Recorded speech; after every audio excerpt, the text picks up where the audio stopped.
आज मु आपन को ट्रेन दुर्घटनार विस्तृत तथ्य देवाक जाऊँगी। दयाकोरी भिडटी को शेष जाए देखा अनुरोध। जो भारत में आम दिने 2013 और 14 मसीह बुलेट ट्रेन स्वप्न देखुले एवं बुलेट ट्रेन चलिया आम सरकार को निर्वाचित करते से भारत में आमर रेल विभाग किपरि भावे भुशुड़ी पड़ुची ताहार एक ज्वलंत उदाहरण मु आपन निकट में विस्तृत भाव जनाऊँगी। वर्तमान रेल मंत्री अश्विनी वैष्णव को रेल मंत्री अपेक्षा रेल मंत्री भाव में अधिक लोक जानुंट। इस्तफा तो दूरर कथा किभली दुर्घटनार जनसाधारण को भुआ बुलाई निजर प्रशंसा साउंटी हेब से बेस तप्तर हो उठिचंती। दुर्घटनार किपरि जनसाधारण गरीब मध्यबिंदु नजर हटी हेब तार से यथासंभव चेष्टा कर। वर्तमान ताजा सूचना अनुसार पश्चिमबंगर दार्जिलिंग रे सकाळ 9 घटिका समय एक मालबाही ट्रेन कांचनजंगा यात्रीवाही ट्रेन को पछपटू धक्का देवा फल एक भयंकर ट्रेन दुर्घटना होता जहाँफल सरकारी तथ्य अनुसार 15 जन मृत्यु होगा सहित 60 जन लोक आहत होती। रेलवे बोर्डर चेयरमैन कहया कथा है मालगाड़ी रे लोक पायलट त्रुटि जो ये दुर्घटना घटिला। 5टी डब्बा क्षतिग्रस्त है।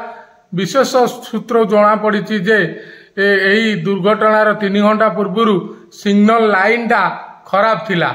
ट्रेन ने आमे साधारणतः गरीब मध्यवित्त लोक जीवा आसवा करू। पूर्व अपेक्षा ट्रेन टिकेटर दाम यथेष्ट परिमाण में वृद्धि करा जायछि। एथि सहित पूर्व मिलुवा सुविधा सुजोग को मध्य ट्रेन ने ह्रास करा जायछि। सबुठारु आश्चर्यजनक कथा ला एबे ट्रेन रे अधिक परिमाण रे लोक जीवा आसवा करछंती।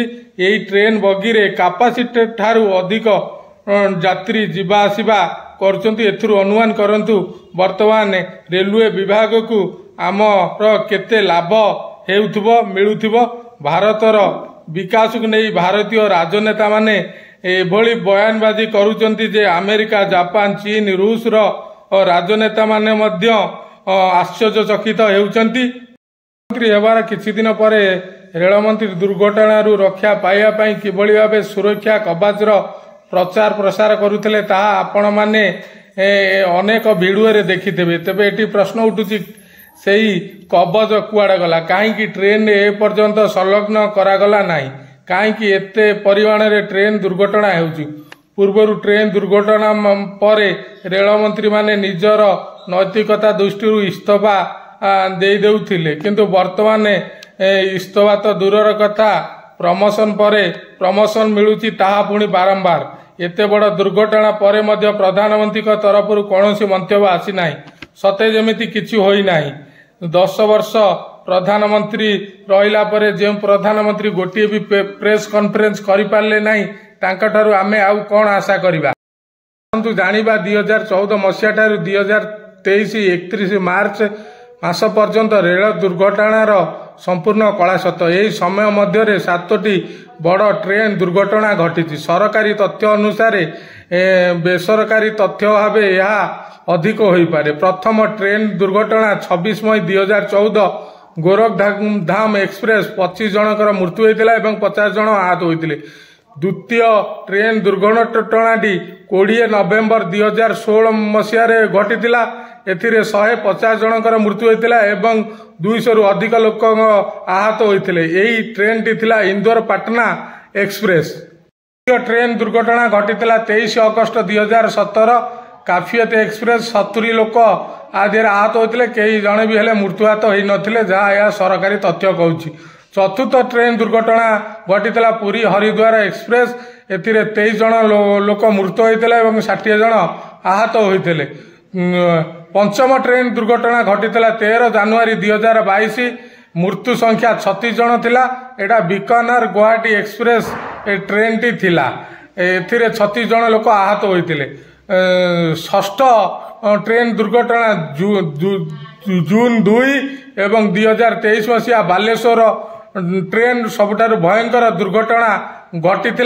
एथिरे 286 जनकर मृत्यु घटिଥିବା बेले 1000 लोक बहु संख्यार आहत होइतिबार सेतेबेले देखा जाइथिला। एही चित्र ओडिशा रे जेतेबेले टीवी न्यूज मीडिया प्रसारण करतुले छाती थरा दृश्य देखी आमर भोक शोष हजि जाउथला एवं जंत्रणा रे छाती फाटी पडुथला।